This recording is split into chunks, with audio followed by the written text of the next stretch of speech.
नमस्कार, मैं सोनी सिंह। आज मैं मौजूद हूँ बनारस के उस परिसर में जिसे लोग कचहरी करते हैं, जहाँ से लोग का न्याय होता है, जिसके लोग गुहार लगाते हैं अपने न्याय के लिए। हमेशा कहीं आप इसलिए लोग उम्मीद लगाते हैं न्यायपालिका से। उस न्यायपालिका के अधीन मैं एक शख्स से आपको रूबरू कराऊंगा जो अपने आप को जिंदा होने का सबूत दे रहा है। आपको बता दूँ, शख्स का नाम संतोष नाम है और संतोष ने करीब 20 साल से अपने आप को जिंदा रहने का प्रमाण लेकर घूम रहा है, लेकिन ये अभी तक अपने आप को जिंदा साबित नहीं कर पा रहा है। अब मैं उस वक्त शख्स से भी आपको रूबरू कराऊंगा, उस शख्स से भी मुलाकात कराऊंगा। लेकिन सवाल ये है कि अगर एक इंसान को जिंदा होने का प्रमाण अगर लेकर घूमना पड़ रहा है, क्योंकि उसके आरोप उसका ये है, उसके घर वालों ने जमीन के चक्कर में उसका सरकारी कागजों से उसका नाम कटवा दिया है और उसको मृतक घोषित कर दिया है। लेकिन आज संतोष 20 साल से अपने जिंदगी को लेकर कचहरी में दौड़ रहा है। इसके बाद इन्होंने 104 बार जेल भी काट चुका है। नमस्कार, मैं जिंदा हूँ संतोष मूरत सिंह और Uttar Pradesh government declares me dead, but मैं जिंदा हूँ। 13वीं हो गई मगर मैं जिंदा हूँ और 20 वर्षों से अपने आप को जीवित घोषित करने के लिए तमाम जद्दोजहद कर रहे हैं, धरना फुटेज आंदोलन, लेकिन आज तक सरकार के कानों पे जू नहीं रहा है। और आप हमारे संघर्ष को गूगल पर भी देख सकते हैं, सर्च में ऑन गूगल मैं जिंदा हूँ संतोष मूरत सिंह। संतोष जी, ये आप जो लड़ाई लड़ रहे हैं 20 साल से सुनने में आ रहा है, तो क्यों, मतलब आपके परिवार में कोई ऐसा नहीं है जो आपको जिंदा होने का प्रमाण दे सके? हमारे परिवार में मम्मी पापा का देहांत बचपन में हो गया था और सन 2000 तक हम गाँव में थे और प्रॉपर्टी जो है कि हमारे नाम से थी। 1988 में हमारे पिताजी, 1995 में हमारी माताजी का देहांत हो गया और प्रॉपर्टी मेरे नाम से वरासत हो गई थी 88 में। और सन 2000 तक हम अपने ग्राम और चितौनी थाना चौधरी जिला बनारस में थे, प्रॉपर्टी मेरे नाम से थी।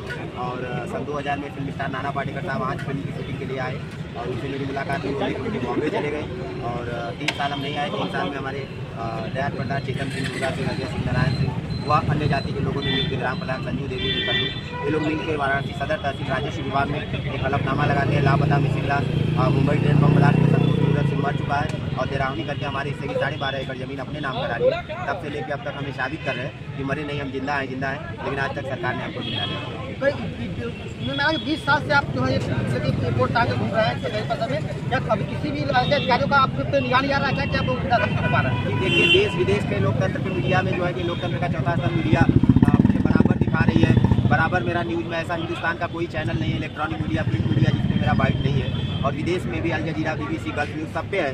इसके बावजूद भी मुझे लगता है साहब ये अधिकारी है, इनका शरीर जिंदा है, आत्माएं मर चुकी है। अन्यथा अगर आत्मा जिंदा होती तो मुझे भी जिंदा कर देते। तो इनका कहना है कि कहीं ना कहीं अधिकारियों की आत्मा जो है मर चुकी है, बनारस प्रशासन की जो है आत्मा मर चुकी है, वास्तव में मर चुकी है। अगर मरी नहीं होती तो जिंदे इंसान को अपने आप को जिंदा साबित करते हुए 20 साल से परेशान।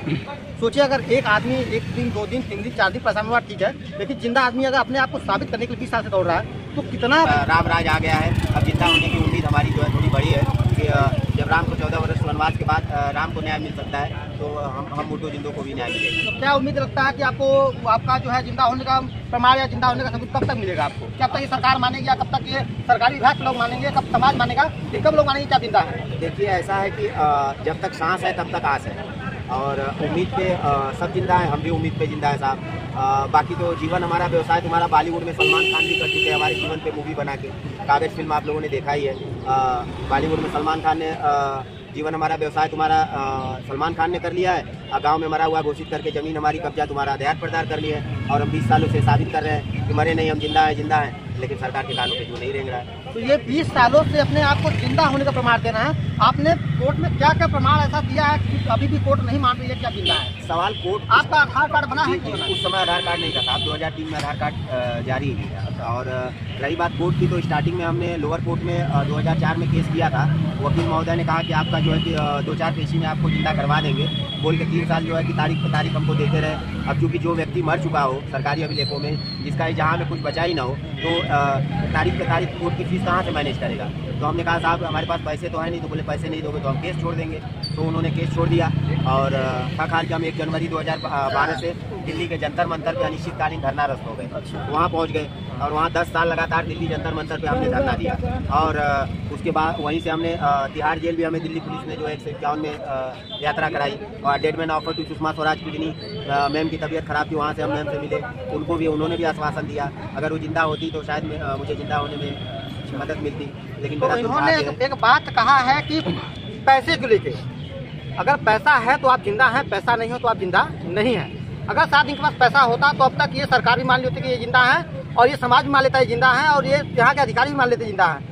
चाचा, ये आपके सामने बैठे हैं, जिंदा है कि मरे हैं, आप ये बता दीजिए। ये जिंदा है। जिंदा है, लेकिन जिंदा इंसान को मरे अपना जिंदा साबित करने के लिए घूमना पड़ रहा है। ऐसा क्यों समाज में ऐसा क्यों हो रहा है? ये समाज की बहुत बड़ी कमी है कि जो ये जिंदा रहते हुए इनको मृत घोषित कर दिया गया है, इनके संपत्ति को लूट लिया गया है और हमारे अधिकारी ध्यान नहीं दे रहे। बहुत बड़ी कमी है हमारे देश।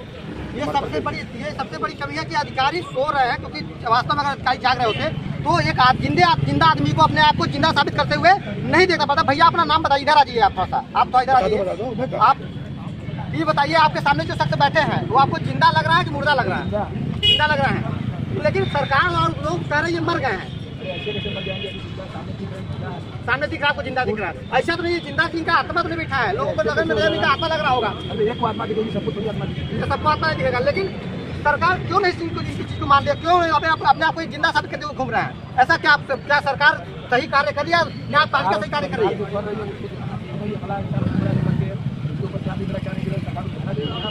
भाई अपना काम कर रहा है, लेकिन सरकार अपना काम नहीं कर सकती। ये आदमी 20 साल से ऐसी कचहरी परिसर में बैठ के अपने आप को जिंदा साबित होने का प्रमाण मांग रहा है, लेकिन अभी तक न्यायपालिका गई है की कि अभी तक इनको नहीं दे पा रही है कि ये जिंदा है। ये हमारे देश का दुर्भाग्य नहीं है तो क्या है? इसको हम राम राज्य कहेंगे? इसको राम राज्य नहीं कहेंगे कि एक आदमी अपने आप को जिंदा साबित कर रहा है कि मैं जिंदा हूँ। इसीलिए साहब हमारे तो अब आंसू भी सूख चुके हैं। बोले पीड़ा, तकलीफ, दर्द रोते हुए इतने साल भी गुजर चुके हैं कि अब आंसू भी सूख गए हैं। और हम भी ट्रेंड पकड़ के चल रहे हैं। जैसे कि अभी हाल ही में एक न्यूज़ हमारी वायरल हुई है, मुर्दा देगा 1 करोड़ राम मंदिर में दान। हाँ, काफ़ी वायरल चल रहा है, आप देखेंगे गूगल पे सर्च करके। तो पीएमओ में मैंने एक बाकायदे प्रार्थना पत्र दिया है, राष्ट्रपति को दिया है, डीएम को दिया है कि भैया ऐसा है कि पूर्व डीएम ने मुझे बताया था कि आपकी संपत्ति 12 से 15 करोड़ की है, 12.5 एकड़ जमीन सरकारी सर्कल रेट के हिसाब से। और जब इतना डाटा आप दे सकते हो लेकिन जिंदा नहीं करवा सकते हो, अब पता लगा उनका ट्रांसफर हो गया, वो चले गए।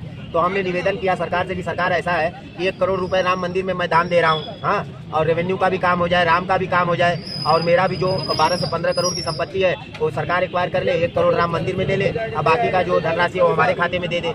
मतलब सब मनी पावर का खेल है। तो मनी मैं भी देता हूँ भाई जिंदा होने के लिए, और हमें भी जिंदा होने का एक साक्ष्य मिल जाए, प्रमाण मिल जाए, लेकिन वो भी एक्सेप्ट नहीं कर रहे हैं लोग। हम अयोध्या भी गए थे दर्शन करने, पुलिस पकड़ी और दर्शन करा के हमको प्राइवेट में बैठा के छोड़ दी यहाँ पे। मतलब 22 तारीख को हमें नहीं रहने दिया गया। 22 तारीख को आपको नहीं रहने दिया? नहीं। आप देश के नागरिक नहीं है क्या इस देश के? जी, अब देखिए ये विडम्बना कहेंगे, दुर्भाग्य कहेंगे हमारा कि दूसरे देश के आए हुए लोगों को यहाँ नागरिकता मिल जा रही है। जैसे सीमा हैदर है, उनको पाकिस्तान से आके हिंदुस्तान का मिल जा रहा है, लेकिन जो हिंदुस्तान का है उसको हिंदुस्तानी साबित करने में जो है वर्षों बीत जा रहा है साहब। इतने बड़े सेलिब्रिटी नाना पाटेकर साहब का बयान भी मुझे जिंदा करने में असमर्थ हो रहा है। बोले वो अभिनेता है, नेता नहीं है कि उनका बयान मुझे जिंदा होने में हो। अच्छा, अगर कोई अभिनेता का बयान देता है तो उसका बयान नहीं माना जाएगा, लेकिन तुम्हें अगर झूठे मक्कार नेता अगर अपना बयान देते हैं तो उनके बयान को माना जाएगा। क्योंकि सबसे बड़े झूठे मक्कार यहाँ के नेता होते हैं, क्योंकि वो अपने बातों पे खड़े नहीं होते हैं। अगर वो जो चीज़ कहते हैं समाज में करने के लिए, वो समाज को करते नहीं है। और एक आदमी अपने आप को जिंदा साबित करते हुए घूम रहा है, इससे बड़ा दुर्भाग्य हमारे देश का क्या हो सकता है? चाचा जी, जिंदा है कि मरे हुए हैं? आपके सामने क्या लग रहा है? ये जिंदा लग रहा है ना, लेकिन अपने आपको जिंदा साबित करते हुए घूम रहा है। ऐसा क्यों हो रहा है? यहाँ हमारा न्यायपालिका अभी तक इनके क्यों सो रही है? इनके ऊपर क्यों नहीं ध्यान दे रही है?